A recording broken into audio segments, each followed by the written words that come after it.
তার নাম হচ্ছে আকাশ, আমাদের ঝিনাইগাতির ছেলে। আমরা ঝিনাইগাতিকে বারবার বলি যে আমরা অনেক পিছিয়ে, কিন্তু আকাশটা আমাদের ঝিনাইগাতিকে রিপ্রেজেন্ট করে। যেমন রাহাত পাপ্পু সারা বাংলাদেশে খেলে বেড়াচ্ছে, সেম এই আকাশ সে বর্তমান জাতীয় পর্যায়ে খেলছে। সে ময়মনসিংহ বিভাগকে নিয়ে প্রতিনিধিত্ব করছে। আমাদের শেরপুরের ঝিনাইগাতি থেকে উঠে যাওয়া আকাশ আজ জাতীয় পর্যায়ে কয়েকটি ইভেন্টে কিন্তু সে ফার্স্ট হয়েছে। এবার তার লাস্ট ইভেন্ট যেটা, সেখানে যদি ফার্স্ট হইতে পারে তাহলে হয়তো বা সে গোল্ড মেডেল, যেটা ময়মনসিংহের জন্য, শেরপুরের জন্য আনতে পারে। এটা একটা গৌরবের জায়গা, আমাদের একটা গৌরবের জায়গা। এখন সবকিছুই ঠিক আছে, একটা গৌরব হচ্ছে, সবই ঠিক আছে, কিন্তু আকাশের পরিবার যদি ঠিক না থাকে, বা আকাশ যদি সেই টাকা বা অর্থনৈতিকভাবে স্বাবলম্বী না হয়, তাহলে হয়তো বা আমাদের ঝিনাইগাতি আকাশের মতো একটা প্রতিভা হারিয়ে ফেলবে।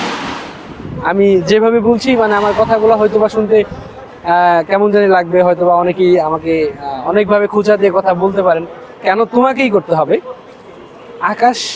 আকাশদেরকে আমাদেরকেই চিনতে হয়। আমরা আকাশদেরকে না চিনাইলে কেউ চিনে না। এই জন্যই আকাশের জন্য একটু কথা বলছি। আপনি আপনার জায়গা থেকে আকাশের জন্য একটু কথা বলবেন, তাহলে হয়তো বা তার ভবিষ্যৎ জীবন, বা সে ভবিষ্যতে আরো ভালো কিছু করতে পারবে, বা তার অর্থনৈতিক যে সমস্যাটা আছে সেটা যদি সমাধান হয়, ঝিনাইগাতির জন্য অনেক গৌরব কিন্তু আকাশ বয়ে আনতে পারে। আসসালামু আলাইকুম। আমার বাসা হলো পাইকুড়া, আমার থানা হলো ঝিনাইগাতি উপজেলা, আমার জেলা হলো শেরপুর। আমি আমার পাইকুড়া বাড়ি। আমি প্রথম পাইকুড়া হাই স্কুলে পড়তাম ক্লাস 8-এ। 8 পাস করার পরে ক্লাস 9-এ আসলাম আহমদনগর উচ্চ বিদ্যালয়ে। আহমদনগর ক্লাস 9-এ পড়ার পর থেকে আমি স্কুল পর্যায়ে খেলতাম। ওই স্কুল পর্যায়ে খেলার থেকে উপজেলায় ভালো করার কারণে আমার এই উপজেলা মহোদয় ইউনূস স্যার আমাকে জেলাতে পাঠালো। জেলাতেও ইনশাল্লাহ ভালো করছি। তারপরে বিভাগেও ভালো করছি। জেলায় তুমি কি খেলছো? জেলাতে ফুটবল খেলছি, অ্যাথলেটিক্স খেলছি, আর সাঁতারও, সুইমিংও চান্স পাইছিলাম। তারপরে বেশি মানে গুরুত্ব দেই অ্যাথলেটিক্সকে গুরুত্ব দেওয়ার কারণে আমাদের ময়মনসিংহ বিভাগকে 2বার পর চ্যাম্পিয়ন ট্রফি নিয়ে দিয়েছি। তারপরে মেডেল অনেকগুলোই পেয়েছি, অনেক আন্তর্জাতিক জাতীয় পর্যায়ে সার্টিফিকেট পেয়েছি 2025-এ।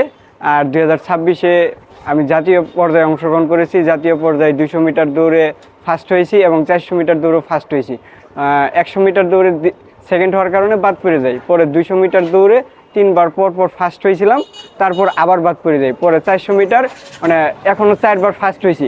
এখন 9 তারিখে আমার জাতীয় পর্যায়ে খেলা। আমি যদি 9 তারিখে ভালো কিছু করতে পারি, তাহলে ইনশাল্লাহ আমার ময়মনসিংহ বিভাগের জন্য গোল্ড মেডেল নিয়ে বাড়িতে ফিরতে পারবো। আচ্ছা, তুমি কি ময়মনসিংহ থেকে একমাত্র যে এই খেলাগুলো খেলছো? হ্যাঁ, ময়মনসিংহ বিভাগ থেকে আমি একমাত্র প্রতিনিধি। আমাদের ঝিনাইগাতি এবং শেরপুর, তার মধ্যেও তো তুমি একমাত্র? হ্যাঁ, আমাদের ঝিনাইগাতি উপজেলার আমি সেই ছেলে।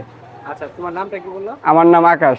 আকাশ। আচ্ছা আকাশ, তুমি বর্তমান যে ক্লাবে খেলছো বা যেখানে প্র্যাকটিস করছো, সেই ক্ষেত্রে তোমার প্রয়োজন অনুযায়ী কথাগুলো একটু বলবা।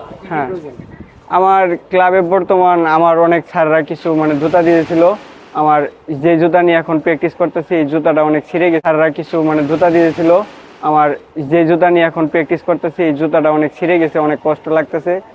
আমি যখন জাতীয় স্টেডিয়ামে কয়েকবার মানে অ্যাথলেটিক্সের জন্য দৌড় দেই, এক পর্যায়ে আমার মানে আলপিনও আসছিল, আলপিনের পাড়ার লেগে পরে স্যারেরা দেখার পরে সরকারের মাধ্যমে আমাকে এক জোড়া জুতা দিয়েছিল। ওই জুতা নিয়ে খেলতে খেলতে আমার পায়ের মধ্যে একবার আঘাত পেয়েছি। তার কারণে আমি আবার জুতা কিনবার চাইতেছি। মানে জুতাটা থাকলে আমার অনেক ভালো হইতো, আমি 9 তারিখে ভালো একটা পারফর্ম করতে পারতাম। না, আমার পারিবারিক অনেক সমস্যা আছে। আপনারা যদি সবাই আমার পাশে দাঁড়াতেন, তাহলে নিশ্চয়ই আমি ভালো করে খেলতাম। এরপরে আরো ভালো পর্যায়ে যাওয়ার আমার চান্স ছিল। আমি চাইলে অনেক পর্যায়ে ভালো খেলতে পারি, কিন্তু আমার পাশে কোনো লোক নেই।